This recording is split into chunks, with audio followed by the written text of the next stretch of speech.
আজকে আমাদের এই 61 নম্বর এপিসোডে আপনাদের সবাইকে স্বাগতম জানাই। আশা করি যারা নিঃশব্দের অতিথি বইটির জন্য লেখা দিয়েছিলেন তারা নিশ্চয়ই খবরটা অলরেডি পেয়ে গেছেন যে 15ই জুন 2025 নাগাদ আনুষ্ঠানিকভাবে বইটি প্রকাশিত হতে চলেছে।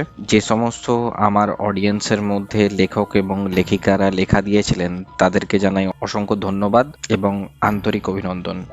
তো যাই হোক, আপনাদের জানিয়ে রাখতে চাই যে কোনো স্পিরিচুয়াল হেল্পের জন্য আপনারা আমার সাথে যোগাযোগ করতে পারেন, এবং আপনারা যদি আমার সাথে নিজেদের জীবনে ঘটে যাওয়া কোনো অভিজ্ঞতা শেয়ার করতে চান তাহলে এই ভিডিওটির নিচে ডেসক্রিপশন বক্সে দেওয়া আমার হোয়াটসঅ্যাপ নাম্বার, ইনস্টাগ্রাম প্রোফাইলের লিঙ্ক এবং ফেসবুক প্রোফাইলের লিঙ্কে ক্লিক করে আমার সাথে সরাসরি যোগাযোগ করতে পারেন। আজকের ঘটনাটি শেয়ার করেছেন শ্রেয়া, ওনাকে জানাই অসংখ্য ধন্যবাদ। আজকের ঘটনাগুলি কেমন লাগলো তা কমেন্টে জানাতে একদমই ভুলবেন না। আমাদের চ্যানেলে নতুন হলে অবশ্যই সাবস্ক্রাইব করে ফেলবেন। আমি অর্পণ আছি আপনাদের সাথে, আর আপনি শুনছেন টেরর এফএম। তো আর দেরি করব না, চটপট হেডফোন পরে ফেলুন। শুরু করতে চলেছি আজকের এই টেরিফাইং ও স্ক্যারি একটি আনটেমড জার্নি। সাথে থাকুন, শুনতে থাকুন।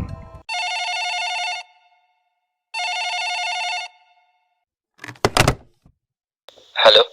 Welcome to the Untamed Journey, where sleepless, silent, and scary night echoes and seeks for your soul. Do you dare to accept the invites of them? So tune in and turn up the fear. This is Terror FM. Hello, Shreya, কেমন আছো তুমি?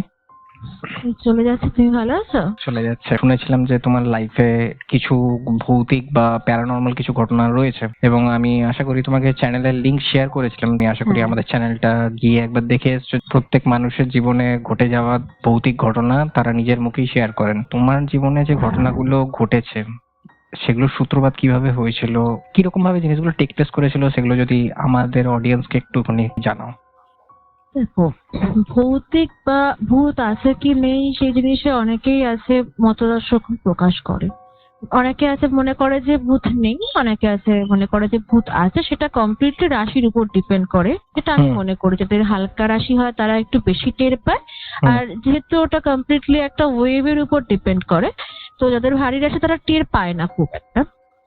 তো আমি ছোটবেলা থেকে বরাবর একটু হলেও ভীতু বলতে পারো, ঠিক আছে। আমি ফার্স্ট এটা ফিল করি যখন আমি পড়ি মোটামুটি ক্লাস 4-এ বা তার কিছু আগে। আমার দাদু বাড়ি হচ্ছে, সত্যি কথা বলতে, ওই সোদপুরে। আমার দাদু আমাকে ভীষণই ভালোবাসতেন। দাদু বাড়িতে আমি গেছি, থেকেছি, ক্লাস 5 উঠবো করছি। আমার মা এটা বলেছে, মানে মানুষ মারা যাওয়ার আগে না কিছু সিমটমস দেখা যায়। এটা পুরনো বয়স্ক মানুষদের থেকে শুনতে পারবে। তো আমার মা বলছে কি, আমি রান্না করছি বাবু, জানিস আমার বাবা না কিরকম ভাবে এক নাগারে আমার দিকে তাকিয়ে আছে। আমার মা বলছেন যে, আমি জিজ্ঞাসা করলাম বাবাকে যে কিছু বলবে? উনি বলছেন না, এমনি দেখছিলাম, তুই তো আবার বাড়ি চলে যাবি, এমনি দেখছিলাম। এরকম তো কখনো হয় না ব্যাপারটা। তো সেই দিনকা সন্ধ্যা দুপুর নাগাদ আমরা বাড়ি চলে এসেছি। দাদু আর মা দিদা একসাথে এরকম ফোন করতেন রাত্রিবেলা। দাদু হচ্ছে 3 মেয়েকে একবার করে ঘুরিয়ে ফোন করতেন। তো ফোন করেছে, মা বলছে যে এই তো আমি তোমার বাড়ি থেকে এলাম, তো আমি পরে কথা বলবো। তো সেই দিনকা আমি তখন খুবই ছোট, এসব ব্যাপারে মারা যাওয়া বা এই ব্যাপারগুলো তখনও খুব একটা বুঝি না। তো ব্যাপার হয় সেই দিনকা সারাদিন আমার মনের মধ্যে একটা অস্থিরতা। ছোট তখন আমার বয়স কত হবে, নয়, কোনো মতে মা বাবু তুই ঘুমিয়ে পড়াচ্ছি, তোর হয়তো শরীরটা ভালো না।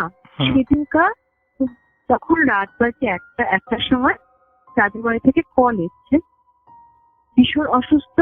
আর সত্যি কথা বলতে দাদু সময় দেয়নি, একটু 8 ঘন্টার মধ্যেই মারা যায়। যে অদ্ভুত বিষয় এবার হওয়া শুরু করে। আমরা সেই ভোর রাত 4টে না 5টার সময় ব্যান্ডেল নৈহাটি ফার্স্টে, ওই সময় 5টা না কটার সময় আছে, সেখান দিয়ে ফার্স্ট দাদু বাড়িতে যায়। আমার দাদুর বাড়িতে একজন বাধা ধরা কাজের লোক ছিল, অল্প বয়সী মেয়ে, তার কাজ করতো। সে রীতিমতো তার তেড়ে জ্বর, সে বারবার করে বলছে যে আমি চারিপাশে দেখতে পাচ্ছি, আমার কষ্ট হচ্ছে, আমাকে ছেড়ে তোমরা আশপাশ থেকে যেও না। আমি বারবার করে দেখতে পাচ্ছি আমাকে বাড়ি দিয়ে আসো, তার পেরে জ্বর এসছে। এবার আরেকটা জিনিস জানবে যে কুকুর বা বেড়াল এরা কিন্তু খুব বেশি সেন্স করতে পারে এসব বিষয়গুলো।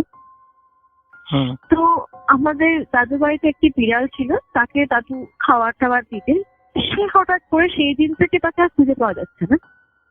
এরকম কিছু প্যারানর্মাল জিনিস হতে শুরু করে।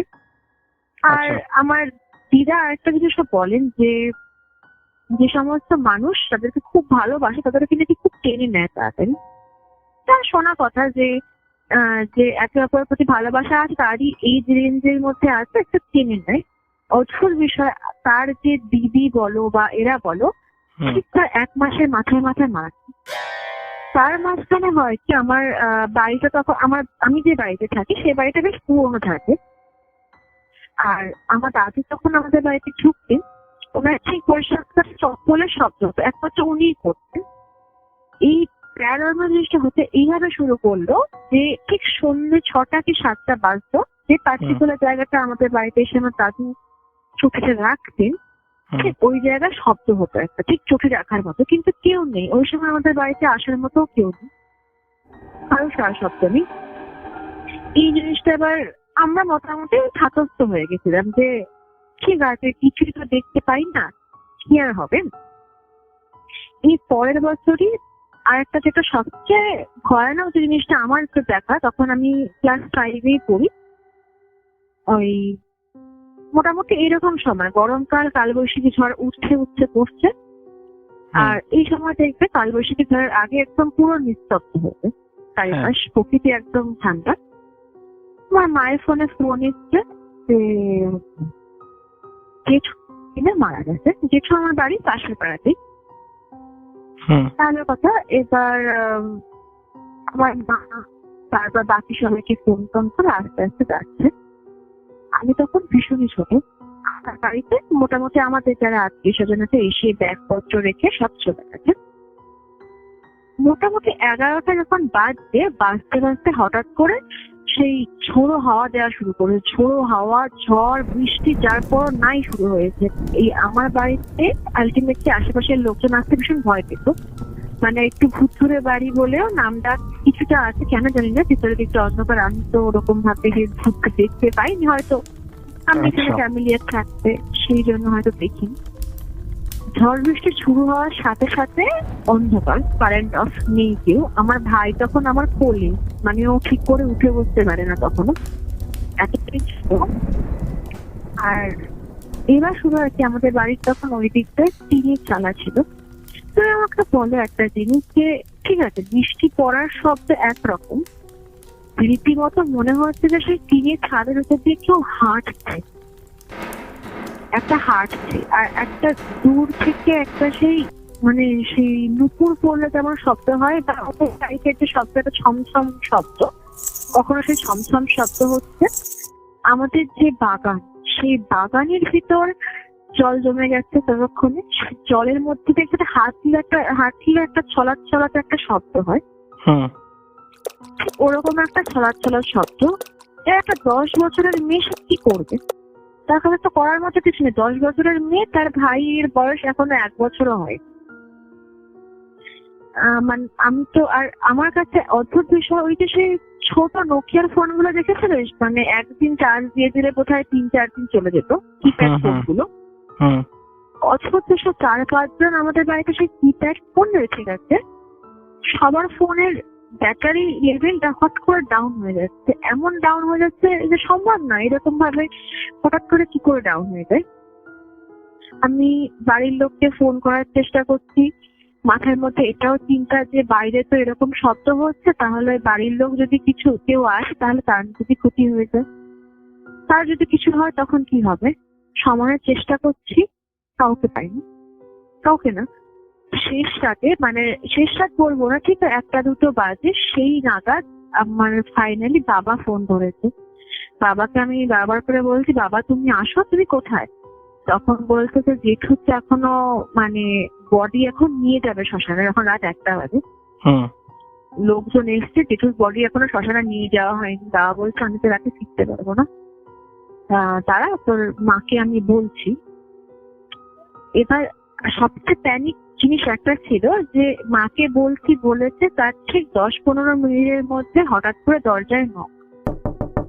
এবার আমি প্রচন্ড ভয়ে আছি, দরজায় ঠিক নকের মতোই শব্দ হচ্ছে, আমি দরজার সামনে ওখানে বসে আছি। আমি যখন জিজ্ঞাসা করছি কি মা, কোনো উত্তর নেই, কিন্তু কোনো উত্তর নেই। আবার 2-3বার নক হয়েছে, আবারও কোনো উত্তর নেই। তো আমি সেই ভেবে আর কোনো সাড়া শব্দ দেইনি, চুপচাপ। আরো 2বার নক হয়েছে, কোনো উত্তর দেইনি। ভাইয়ের তখন জ্বরে গা পুড়ে যাচ্ছে, কারণ আমি ওইটুকুনি বাচ্চাকে নিয়ে আমি কোথায় দৌড়বো তখন। এবার কি মনে হতে আমি সবচেয়ে যে আরেকটা ফোন ছিল সেটাতে অল্পই ব্যাটারি ছিল, সেখান দিয়ে আরেকবার ফোন করলাম বাবাকে। এবার বাবা ফোন করে লাগেনি ফোনটা। ফাইনালি মাকে ফোন করেছি, মোটামুটি 5-10 বার ফোন করার পর মা ফোন ধরেছে। মাকে জিজ্ঞাসা করলাম তুই কোথায়? বলছে আমি তো এই বেরোচ্ছি শ্বশুর বাড়ি থেকে। মানে তুমি চিন্তা করো ওটা কি ছিল, কে নক করছিল দরজায় আমার। সেই রাত যখন মোটামুটি 2:30 মতো হয়, তখন এবার এসে তাদের আবারও এরকম নক নক হচ্ছে। তখন যখন জিজ্ঞাসা করছি কে, তখন বলছে যে মা এসে দরজাটা খোল। আমি খুব ভয়ে দরজাটা খুলে দেখছিলাম, সত্যি মা এসছে। বাবা ফিরেছিলেন হচ্ছে ভোর রাতে 5টা, তখন সকালে বাজে। তখন বৃষ্টিটা ঝরেছে। এইভাবে আমার লাইফে একদম ফার্স্ট বলে মুক্তমান শয়তান যেটাকে দেখা বলে, সেটা আমি দেখেছিলাম। আর এইখান থেকে আমার লাইফে না একটা অদ্ভুত রকম এক্সপিরিয়েন্স স্টার্ট হয়, যে আমি একটা বাজে রকম জিনিস ফিল করতে পারি। ধরো কেউ মারা যাচ্ছে, ঠিক আছে, তার ঠিক আগে কিছুদিন আগে থেকে না একটা বুঝতে পারি যে মারা যাচ্ছে। আচ্ছা, এটা হ্যাঁ, এটা অদ্ভুত ঘটনা। আমার এই জিনিসটা একটু আগে থেকে তোমাকে জানে। তখন আমি পড়ি ক্লাস 11-এ। পোজেসড হওয়া জিনিসটা, পোজেসড হয়ে যাওয়া, এই ব্যাপারটা কিন্তু একটা ঘটনা। আমি একটুখানি ভূতে এইসব জিনিস দেখার পর ভূতে একটু ভয় পেতাম। আমি যে মানুষটা অন্ধকারে থাকতে ভয় পেতাম, আমার মা হঠাৎ করে দেখছে যখন আমি 12-এর পরে হঠাৎ করে অন্ধকার ঘরে না সমস্ত আলো নিভিয়ে বসে আছি। আমাকে কিছু যদি বলা হচ্ছে যে তুই এটা কেন করবি বা কেন করছিস, তখন মানে অসম্ভব কোনো চিৎকার, একটা মেয়ের চিৎকার একটা ছেলের চিৎকারের মধ্যে কিন্তু অনেক তফাৎ আছে। আমার চিৎকারটা কেমন যেন যান্ত্রিক টাইপের, মানে সেই গর্জন টাইপের হয় না, সেই গর্জন টাইপের একটা চিৎকার মধ্যে শুরু হচ্ছে, ডুয়াল ভয়েস। হ্যাঁ, মানে আমি সেই মুহূর্তে এমন পরিমাণে গর্জন করতে শুরু করছি, কোনো কিন্তু কথা বলছি না, যে আমাকে তুমি কেন বলবে, এই যে কথাগুলো এগুলো কোনো কথা নেই, জাস্ট গর্জন, যে কেন আমাকে তুমি বাঁধবে কেন।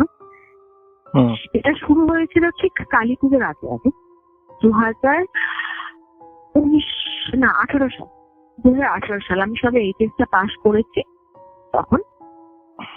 এবার আমি ভাবলাম জিনিসটা হয়তো ঠিক আছে, কেননা যার উপর দিয়ে যাচ্ছে সে কিন্তু আলটিমেটলি খুব একটা বুঝতে পারে না। এবার বা আমার সাথে না অদ্ভুত রকম বিহেভিয়ার করতে আরম্ভ করেছিলাম, একটা রুম থেকে বেরোতাম না। এবার ফেসবুক একটা মাধ্যম ছিল, তখন তাদের সাথে কানেক্টেড ছিল, আমার এখনো মনে আছে। আমি তখন তাকে একজনকে শেয়ার করেছি, তার নাম আমার আর মনে নেই হচ্ছে, শেয়ার করেছিলাম যে আমার জানা তো ওই পাশের বাড়ি তাকে তাকে এমনি পছন্দ করে না, তাই বলে তাকে মেরে ফেলবো, এটা তো নয়। তার বিহেভিয়ার পছন্দ হয় না পাশের বাড়ির লোক, ঠিক আছে। আমি বলছি আমার না মনে হচ্ছে তার গলাটা মানে গিয়ে তার গলাটা আমি দাঁত দিয়ে চিড়ে তার রক্ত খেয়ে, মানে এরকম টাইপের আমি তাকে কথাবার্তা বলতে শুরু করেছিলাম। তো আমার মা বাই চান্স এরকম কিছু শুনেছে, তো আমাকে কিছুতেই না বার করতে পারছে না। মানে আমার বাড়ির লাগোয়া হচ্ছে কালী মন্দির, ডাকাত কালীর পুজো হয়। তো যে আমি কিনা ঠাকুর আসলে রীতিমতো লাফালাফি করতাম যে মা আমি ঠাকুরটা দেখবো, তো দরজাটা খুলি, পাশে তো। সে 5 দিন ধরে পুজো হয়, আমি একদিনও ঠাকুরের মুখ পর্যন্ত দেখিনি, একদিনও যাইনি ঠাকুরের মুখ দেখতে। এবার মা আমাকে জোর করে তখন ঘর থেকে বার করছি, বেরো ঘর থেকে, ঠাকুরকে ভাসান দিয়ে দেবে, তুই এখনই বেরো, তুই যা প্রণাম করে। কিছুতেই যাবো না, মানে আমাকে পাঠাতে চাইছে, পারছে না। এবার আমি নিজেও কিন্তু বুঝতে পারছি না যে আমি কেন যাচ্ছি না, জোর করে বার করে দিয়েছে। তো হেঁটে হেঁটে গেলাম, ঠাকুরকে তখন বেদি থেকে নামিয়েছে।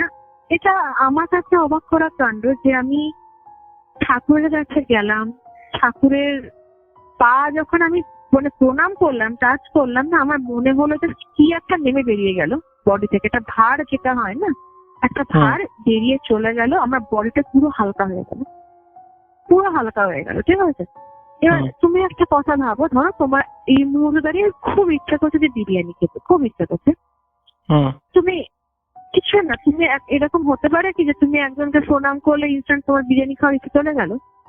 এটা তো হয় না, না, হয় কি? একদম হয় না। না। এইটাই আমার কাছে অবাক করা লেগেছিল, যেই মুহূর্তে আমি প্রণাম করলাম, প্রণাম করার সঙ্গে সঙ্গে উঠে দাঁড়িয়ে আবার আমি দেখে গেছি আমার রুমে, যার সাথে আমি ওই কথাটা বলেছি, ইনস্ট্যান্ট আমার মনে হচ্ছে ও তো বলতো কি ভুলভাল বলছে, কেন এরকম বাজে কথা বলছে, যে তোর তাহলে এরকম করা উচিত বা কিছু, কেন বলছে এরকম। মানে এটা আজও আমার কাছে একটা মিস্টেরিয়াস ব্যাপার ছিল, যেটা আমার সাথে কি হয়েছিল ওটা আমিও জানি না। আর আরো জিনিস যেটা তোমাকে বললাম যে মারা যাওয়ার কেসটা, মারা যাওয়ার কেসটা রিসেন্ট লকডাউনের সময়ের কথা বলছি। 2021 বোধহয় লকডাউন ছিল না আমাদের, 2021 সাল। এটা মোটামুটি 3 মাস আমার বাড়িতে ছিল। এবার আমার একটা ব্যাপার আছে কি, আমি মোটামুটি এটা জানি অনেকে বিশ্বাস করে অনেকে করে না, যে স্বপ্নে কিছু কিছু জিনিস, সব তো আর সত্যি হবে না। যে আমাকে কি বলবো, গরু যদি এখন দড়ি দিয়ে 3 তলায় ওঠে, এটা তো স্বপ্ন সত্যি হবে না। কিছু কিছু বোকা বোকা থাকে স্বপ্নের মধ্যে, ডেজাভু বলো বা ইনটুইশন বলো, এগুলো সত্যি হয়। এবার কিছু জিনিস হয় যে ধরো গরু দড়ি দিয়ে 3 তলায় উঠছে, এটা তো সত্যি হবে না কখনো, এটা বড্ডই বোকা বোকা জিনিস।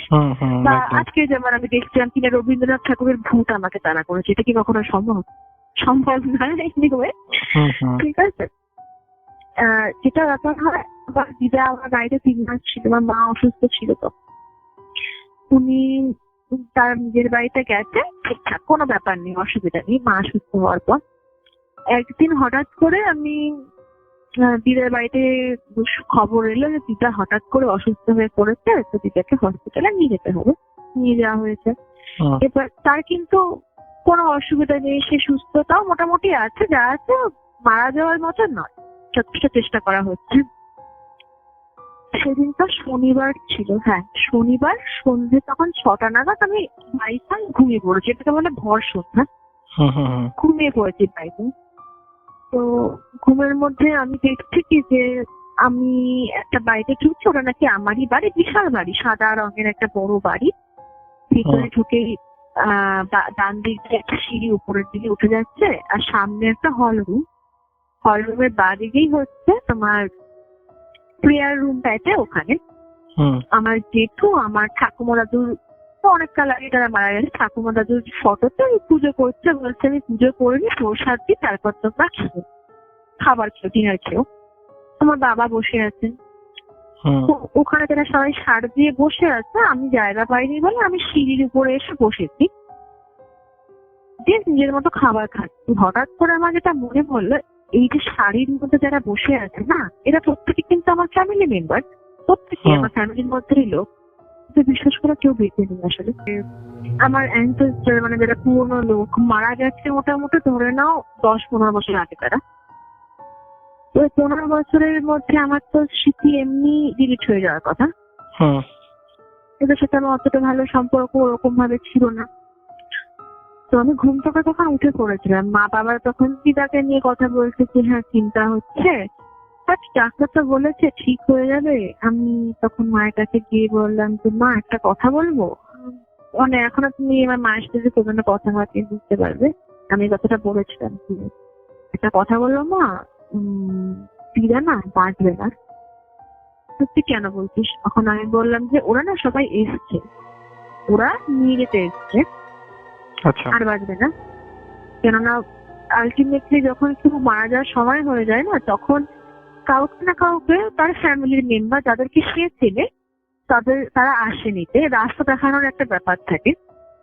যে আজকে ধরো তোমাকে কেউ বললো যে চ আজকে তোকে নিয়ে যাই আমি, তুমি কি যাবে? যাবে না। তোমার যে চেনা জানা কেউ বা বাড়ির লোক খুব বিশ্বস্ত এরকম হলে তখনও কিন্তু তুমি যাবে। এর আগে তুমি যাবে না।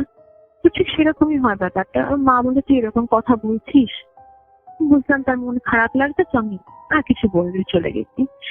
বিশ্বাস করো, তার পরের দিন দুপুর 12টার সময় দিদা মারা যায়, ঠিক পরের দিন। আচ্ছা। বুঝলি? আর দিদা মারা যাওয়ার ঠিক 1 সপ্তাহ আগের ঘটনাই বলছি। আমার দিদা আর আমার বড় জেঠিমা, এটা দুজনে একই মায়ের পেটের 2 বোন, অর্থাৎভাবে কানেক্টেড এরা। তো আমার বড় জেঠিমা করোনায় মানে কোভিড হয়ে মারা গেছিলেন। তখন খবর পেয়েছি আমরা ভোর 5টার সময় খবর পেয়েছি। এবার আমি 5টার সময়, তখন আমাদের বাগানের দিকে জানলাটা খোলা আছে, আমি ওদিকেই মাথা করে শুয়ে আছি। সবাই আমরা যে বাড়িতে থাকি সেই বাড়িতেই থাকতো, জয়েন্ট ফ্যামিলি ছিল আগের মধ্যে। তো শুয়ে আছি, এই নসি না খৈনি কি একটা খেত, তা টিনের কৌটোর মধ্যে আমার জেঠিমা খেত, না গুড়াকু বলে বোধহয়, গুড়াকু খেত। মাঝে গুড়াখু দিয়ে দাঁত মাজতো। হ্যাঁ, ওইরকমই কিছু একটা সে কৌটোর মধ্যে রেখে খেত আর কি। ওটা লাল রঙের তো, একদম পুরো মরচে টাইপের। হ্যাঁ, দাঁত লাল হয়ে যেত একটু। হ্যাঁ। এবার ব্যাপারটা হচ্ছে কি, আমার বাড়ির লোক কিন্তু কেউ নেশা ভাঙ করে না, চা পর্যন্ত খায় না। আর আমাদের পাশের বাড়ির লোক বিড়ি সিগারেট খেতে পারে, বাট এই জিনিসটা খায় না, এই জিনিসটা খায় না। অদ্ভুত বিষয়, আমি যখন শুয়ে আছি একদম ঘরের একটা কোনায়, সেই কোনায় হঠাৎ করে তীব্র গুড়াগুড় গন্ধ। ঘরের সম্ভব না। এবার যদি আমার ঘরের দেয়ালের ওই পাশেও কেউ খায়, সেই গন্ধ কিন্তু এত তীব্রভাবে আসবে না। এবার আমি ভাবলাম কি যে হয়তো কোনো পোকা টোকা থেকে কি কোনো গন্ধ বেরোচ্ছে, বুঝতে পারছি না। তো আমি একটু সরে দেখলাম ওই জায়গাটা থেকে, ডান দিক বাদিক সরে দেখলাম। তুমি আমাকে বলো, ধরো তুমি বিরিয়ানি খাচ্ছ আমার পাশে বসে, আমি ওই জায়গাটা গন্ধ পাচ্ছি, তোমার সামনে ধরো বসে, তোমার পাশে বসলে কি আমি গন্ধটা পাবো না? পাবো তো, শুরু না গন্ধটা। কোয়েশ্চেনটা হচ্ছে, আমি যখন জাস্ট 1 ইঞ্চি একটু করে জাস্ট ঘুরে সরছি, ওই জায়গাটায় কোনো গন্ধ নেই। ঠিক আছে, ওই জায়গাটায় কোনো গন্ধ নেই। হ্যাঁ বলো, কিছু বলবো? আমি একটা জিনিস জিজ্ঞেস করতে চাইছি, তুমি যে জায়গাটাতে গন্ধটা পেয়েছিলে ওইখানে কি বাই এনি চান্স কোনো খোলা গুড়াখু ছিল কি? খোলা গুড়াখু মানে আগে খোলা প্যাকেটে পাওয়া যেত? না না না, আমাদের বাড়িতে এসব নেই, মানে কেউ খায় না, ইউজই করে না, কোনো ইউজেরই নেই আমার পুরো বাড়িতে এটা। আচ্ছা আচ্ছা। মানে নেশা ভাঙ তো দূরের কথা, আমাদের পাশের বাড়ির লোকও পুরো খায় না। অদ্ভুত বিষয় হচ্ছে এটা, সেটা কোথা থেকে আসবে? ঘোরাঘুরি রাখতোই না। এবার আমি অবাক হয়ে গেছিলাম, বাবা আমাকে যে বলবো, আমার একটু অবিশ্বাসী এসব ব্যাপারে, পছন্দ করে না বা বিশ্বাসও করে না খুব একটা। তো আমি তখন মনে মনে একটা জিনিসই প্রে করলাম যে আমি বুঝতে পারছি হয়তো তুমি এসছো শেষবার দেখা করতে, বাট বিশ্বাস করো তুমি তো আর মানে এই জগতের কেউ নও।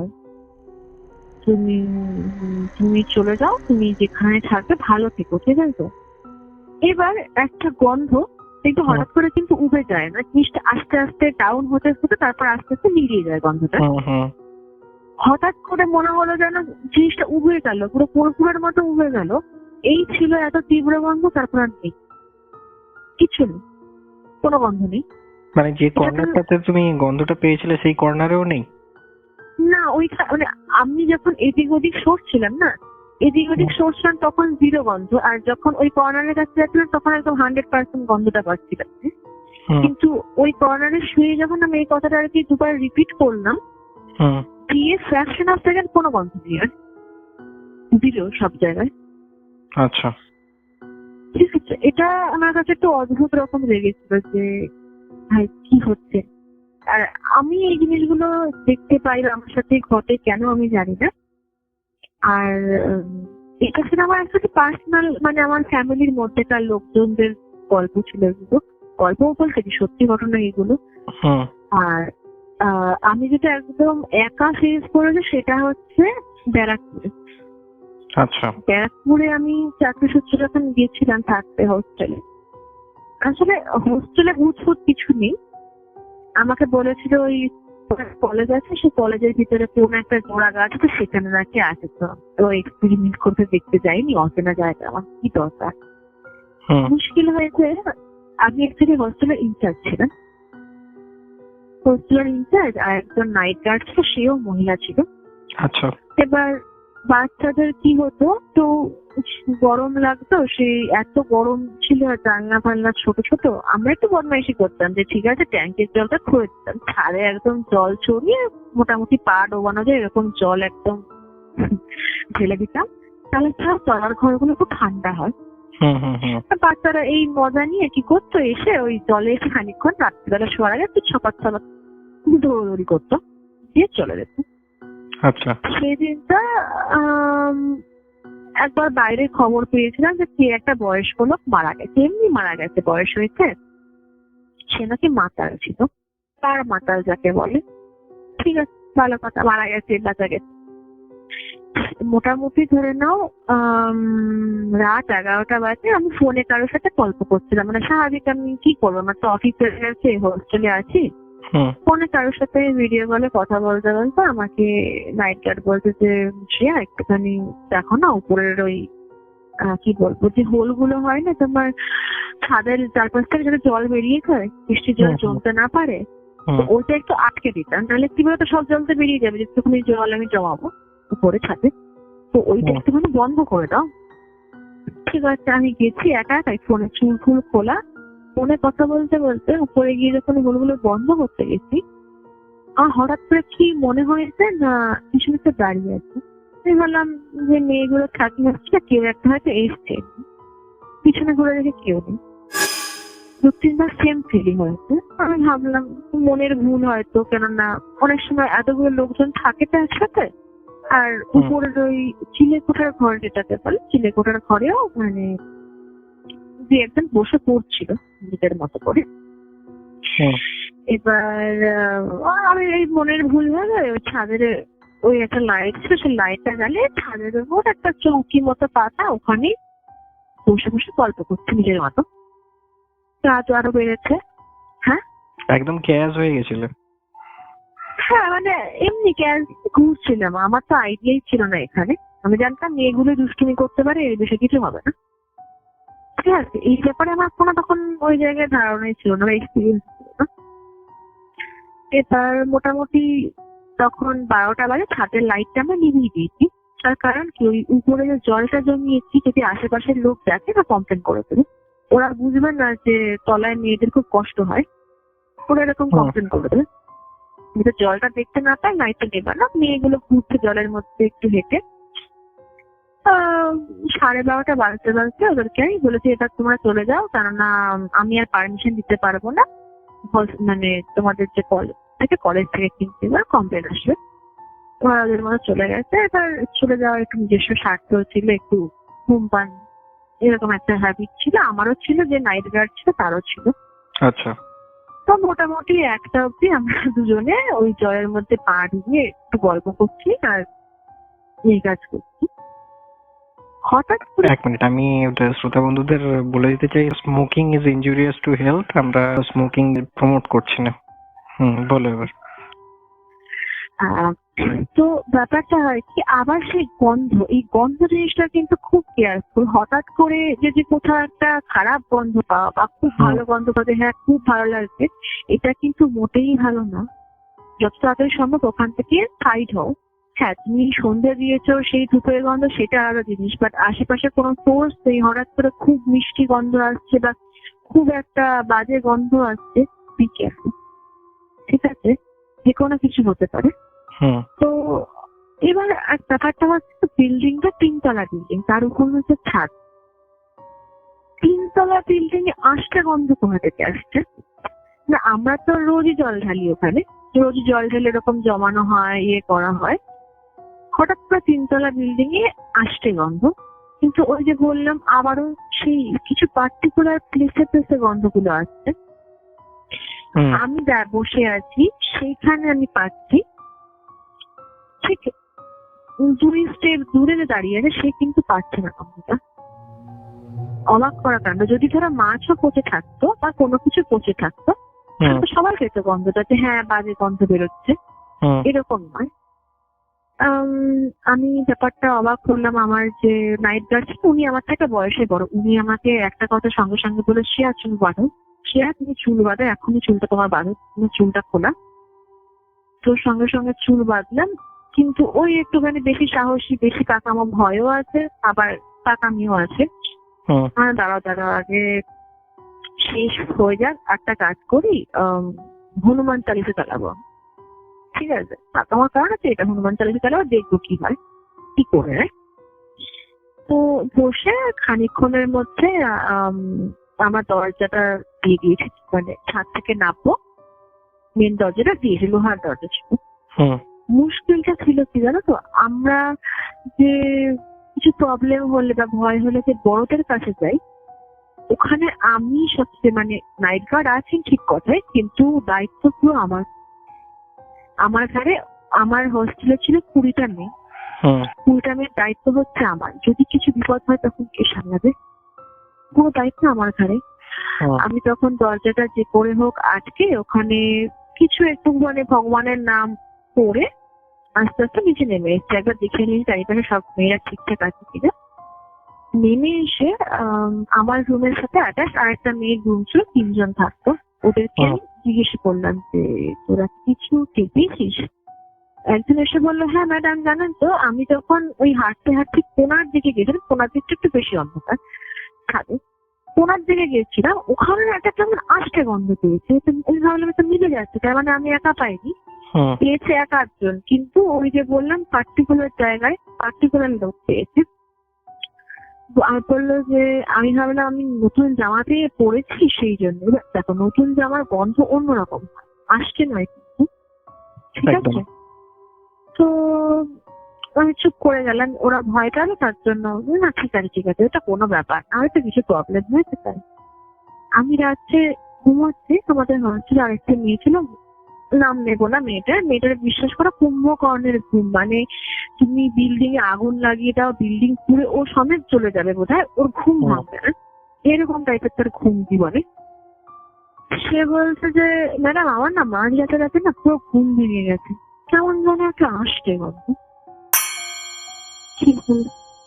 এটা আমার কাছে তখন চিন্তার বিষয়। আমি সারা রাত তখন খুব একটা ভালো করে ঘুমোতে পারিনি, কারণ আমি তো ওখানে মোটামুটি 1 বছর ছিলাম। কুকুরগুলো যথেষ্ট ভালো, খুব একটা ডিস্টার্ব করে না। কুকুরগুলো সারা রাত বিল্ডিং এর চারিপাশে শুধু গোল গোল ঘুরেছে আর চিৎকার করেছে, সারা রাত গোল গোল ঘুরেছে, সমানে চিৎকার করে গেছে। এবার এইরকম জিনিসটা হওয়ার পর আমাকে কিছু স্টেপ নিতে হতো, কিন্তু আমি যখন শুনেছিলাম যে উনি মারা গেছেন, তারপর এরকম একটা ঘটনা ঘটেছে, আমি ভাবলাম যে অপেক্ষা করেছে, কারণ স্বার্থ শান্তি তো হবে, কদিন সময় নেয় স্বার্থ শান্তি করতে, স্বার্থ শান্তি না হওয়া অব্দি তো কিছু ঠিক হবে না। তো 2 দিন বাদে দেখলাম যখন স্বার্থ শান্তি হলো, এই উৎপাতটা কমে গেল। একচুয়ালি যে এক্সিস্ট করে, আমরা কেউ ফিল করতে পারি, কেউ ফিল করতে পারি না, এটা হচ্ছে সবচেয়ে বড় ঘটনা, কিছু না। কোনো ফিজিক্যাল অ্যাপিয়ারেন্স বা ফিজিক্যাল প্রেজেন্স কিছু বুঝেছিলে? এদের ফিজিক্যাল অ্যাপিয়ারেন্স না বোঝার কারণ হচ্ছে এরা তো এত স্ট্রং নয়। ফিজিক্যাল অ্যাপিয়ারেন্স তাদের যারা ভীষণ স্ট্রং, লাইক ভীষণ পুজো আচ্ছা বলো বা তান্ত্রিক মতে সেরকম কিছু পাওয়ার থাকে বলে, তাদের ফিজিক্যাল অ্যাপিয়ারেন্সটা বোঝা যায়। আমার চোখে আপাতত এটাই আছে, এটাকে আমি ফিজিক্যালি দেখেছি। আর আমার সাথে যেটা মেইনলি হয় সেটা হচ্ছে ড্রিম। আমার ড্রিম অ্যাকচুয়ালি আমার কাছে সবকিছু, কারণ আমার লাইফে একবার হয়েছিল ফিজিক্যাল যেটা বললে, সেটা একটা ছোট্ট ঝলক পেয়েছিলাম 2018 সাল। তখন আমি এইচএস দেবো, তার ঠিক এক সপ্তাহ না 1 মাস আগের ঘটনা, আজও তারিখটা মনে আছে, জানুয়ারি 25 তারিখ। বিকজ কারোর একটা বিয়ে ছিল, আমি খুব এক্সাইটেড ছিলাম যে হ্যাঁ বিয়েতে যাবো, সামনের মাসে আমার এইচএস শুরু হবে। তার ঠিক কদিন আগে আমি মাকে বলছি, মা আমি না দাদুকে স্বপ্ন দেখলাম, দাদু মারা গেছে 2010 সালে, সাল হচ্ছে এটা 2018 তখন। মা বলছে যে দেখ বাবু, মরা মানুষের স্বপ্ন দেখা তো ঠিক না, ভালো না, বিপদ হতে পারে। কি কিছু বলছিল? তখন আমি বললাম যে হ্যাঁ কিছু একটা বলার চেষ্টা করছিল, আমি বুঝতে পারছিলাম না বলে রেগে যাচ্ছিল, খুব কিছু একটা বোঝানোর চেষ্টা করছিল। এবার দাদু যেহেতু আমাকে ভীষণ ভালোবাসতো, তো এরা কিন্তু ক্ষতি করতে চায়, এরা কিন্তু ভালোর জন্যই আসার চেষ্টা করে। তো ব্যাপার হয় কি, আমাকে বাবার একটা পায়ের দিয়ে দেখাচ্ছে, হাত একবার দেখাচ্ছে, কিছু একটা বলতে চাইছে। তো সেই দিনটা হয় কি, ট্রেনে ছিলাম, হুগলি ঘাট স্টেশনে, যদি কোনোদিনও এসে থাকো বুঝতে পারবে কেন বলছি, ওটা একটু এরকম সুনসান, মানে একটু সুনসান, আর মাটি থেকে অনেক উপরে, একদম বিয়ের উপরে উপরে ওই স্টেশনটা আমার বাড়ির কাছেই। তো হুগলি ঘাট স্টেশনে আমার অ্যাকচুয়ালি নামার কথা ছিল, আমি নৈহাটিতে পৌঁছে যেতাম। আমি প্রায়টা ভুলে গেছি নামতে, ব্যান্ডে নামলেও অসুবিধা হয় না, তখন অতটা বোধ আমার হয়নি। আমি দাঁড়িয়ে আছি, আমার মা নিচে আমাকে গাড়ি করে নিয়ে যাওয়া গেলে দাঁড়িয়ে আছে। হঠাৎ করে আমার বান্ধবীটি বলছে যে কিরে তুই নামলি না, মানে আমার সাথে যারা হুগলি ঘাটে নামতো তারা আসেনি কেউ পরীক্ষা বলে। তো হঠাৎ করে বলে দিচ্ছে কিরে তুই নামলি না। ট্রেন ছেড়ে দিয়েছে মোটামুটি, আর 3-4টে বগি পেরিয়ে গেলে ট্রেন স্টেশন ছেড়ে বেরিয়ে চলে যাবে। আর বান্ধবীটি সামনে দাঁড়িয়ে আছে, ও পর্যন্ত বুঝতে পারেনি। হঠাৎ করে আমার মনে হয়েছে যে আমাকে কেউ রানিং ট্রেন থেকে ধাক্কা মেরে দিয়েছে। আমি রানিং ট্রেন থেকে মানে কি বলবো, স্টেশনে গিয়ে পড়েছি, পড়ে গড়িয়ে আবার তোমার রানিং ট্রেনের দিকে এসছি। আমার ঠিক মাথার পাশ দিয়ে ট্রেনটা বেরোচ্ছে। এবার অনেকে আছে সেন্সলেস হয়ে যায় এরকম কিছু হলে। আমার মাথায় তখন আমার বাবার একটা কথাই বাজছে যে পা যদি থাকে তোমার ট্রেনে, ঘুরে মাথাটা লাগবে, তুমি কিন্তু ট্রেনের তলায় ঢুকে যাবে, পুরো কুচি কুচি হয়ে যাবে, তুমি বাঁচবে না। তো আমি চেষ্টা করছি কি, আমার পাটা যেন ট্রেনের থেকে আর কি একটু সরে থাকে ডান দিকে, যাতে পায়ে যেন কোনোভাবে না লাগে। কিন্তু যেহেতু আমি ফোর্সে ঘুরে এসছি আর কি, পুরো তো ফোর্সে পড়েছি প্ল্যাটফর্মের উপর দিয়ে, একদম পুরো রোটেট হয়ে এসে ট্রেনের পাশে এসে পড়েছি। আমি কিন্তু নিজের পাটাকে কন্ট্রোল করতে তখন পারছি না যে কিভাবে আসতে হবে। এক্সাক্ট মোমেন্ট আমার মনে হয়েছে যে আমার পাটাকেও ধরলো, পরিষ্কার বুঝতে পারলাম যে পাটা আমাকে ধরে ঠিক ডান দিকে টেনে রেখেছে পাটা। ট্রেনটা বেরিয়ে গেল, আমার পায়ের কাছে কিন্তু কেউ ছিল না, কেউ নেই। দূর থেকে লোকজন চিৎকার করতে করতে আসছে। অদ্ভুত বিষয় ছিল যে ওটা অবভিয়াসলি কোনো সুপারন্যাচারাল পাওয়ার, যেটা আমি ফিজিক্যাল এক্সিস্টেন্স তো পেয়েছিলাম কিন্তু দেখতে পাইনি আমি তাকে কেউ। যে পাটাকে আমার ধরে ডান দিকে সরিয়ে রেখে দিয়েছে, লোকজন এসছে, এসে তুলেছে, জল ফল দিয়েছে। আমার মানে 2 হাত পুরো অসাড় হয়ে গেছে, 2 হাতে আমি কোনো সেন্স পাচ্ছি না, হাত আমি নাড়াতে পারছি না। ডাক্তারের কাছে নিয়ে যাওয়া হয়েছিল, ডাক্তার বলছে যে এটা তো একটা মিরাকেল হয়ে গেছে যে তোমার হাড়ে চির পর্যন্ত ধরেনি, তুমি হাতে অসম্ভব ব্যথা পেয়েছো কিন্তু চির পর্যন্ত ধরেনি। যেটা তোমার কত বড়, মানে 100টার মধ্যে বলে যদি একজনের হয় এরকম।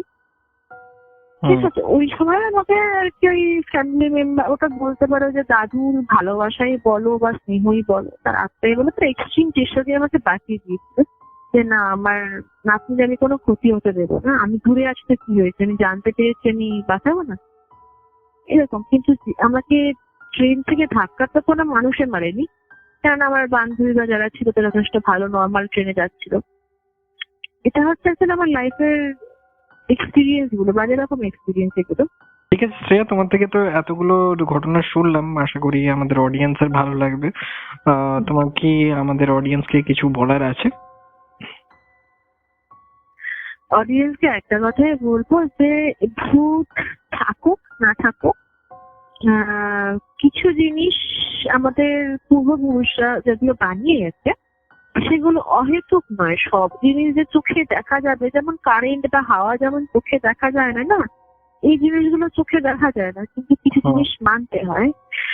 আর গন্ধ থেকে কিন্তু বি কেয়ারফুল, যেখানে সোর্স নেই সেখানে হঠাৎ করে যদি গন্ধ আসে, ইনস্ট্যান্ট পালাও ওখান থেকে।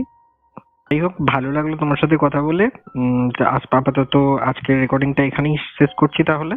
হ্যাঁ হ্যাঁ একদম ভালো থাকো, শুভরাত্রি। হ্যাঁ, শুভরাত্রি।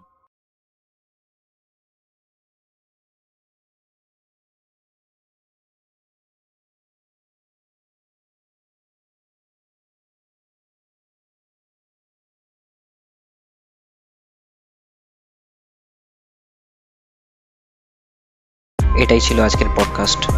এই রকমই আরও পডকাস্ট শুনতে এই ভিডিওটির শেষে স্ক্রিনের উপরে আসা বাঁ দিকের বা ডান দিকের ভিডিওটি ক্লিক করুন।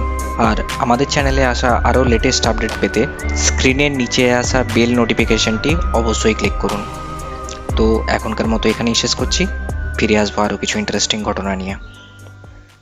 Till then, tune in and turn up the fear. This is Terror FM.